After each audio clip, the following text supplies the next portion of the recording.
গ্রামের এক কোণে ছোট্ট এক বাড়িতে থাকতো রাজু ও রাজুর পরিবার। টোটো চালিয়ে কোনো মতে তারা জীবিকা নির্বাহ করত। তেমনি একদিন সে যখন অটো চালাচ্ছিল তাকে একজন ডাক দেয়। রমেশ তার কাছে চলে যায় কথা বলার জন্য। তাকে বলল, এই তুই আমার এরিয়ায় টোটো চালাচ্ছিস, তাড়াতাড়ি তোর টোটো নিয়ে এখান থেকে ভাগ, না হলে কিন্তু তোর টোটো সহ তোকেও এখানে মেরে রেখে দেব। তখন রমেশ তাকে বলল, কি বলেন কর্তা? এই টোটো দিয়েই তো আমরা দুবেলা দুমুঠো খেতে পারি। এই টোটোটাও যদি আপনি ভেঙে ফেলেন তাহলে আমরা কিভাবে আর এই জোগাড় করব? এই বলে রমেশ তার টোটো নিয়ে আবার চলতে লাগলো।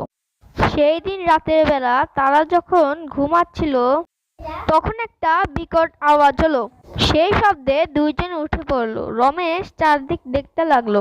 তার স্ত্রী তাকে বলল, ওগো, কি হয়েছে? এত বড় শব্দ কোথা থেকে আসলো? তুমি এখানে থাকো, আমি বাইরে গিয়ে দেখে আসি কি হলো। রমেশ বাইরে এসে যা দেখতে পেল তা দেখার জন্য সে মোটেও প্রস্তুত ছিল না। রমেশ বাইরে এসে দেখতে পেল তার অটোটা কে যেন ভেঙে দিয়েছে।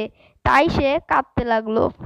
ভোর হতেই সে মনের দুঃখে বাড়ি ছেড়ে জঙ্গলে বেরিয়ে পড়ল। কিন্তু রমেশ তো জানতো না সেই বনে থাকতো একটি বাঘ।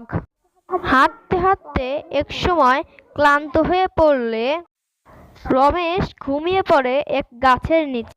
এখন হয়েছে কি, সেই বাঘটি তার দিকেই আসছিল। বাঘটি রমেশকে দেখে হুংকার ছাড়তে লাগলো।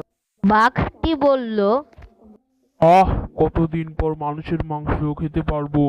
হালুম, আমার তো আর তর সইছে না। হালুম হালুম, তাড়াতাড়ি ওই বেটাকে খাই। হালুম। বাঘের কথাবার্তায় রমেশ উঠে গেল। উঠেই রমেশ কাঁদতে শুরু করলো। রমেশকে কাঁদতে দেখে বাঘটি তাকে জিজ্ঞাসা করলো, কি হয়েছে তোর?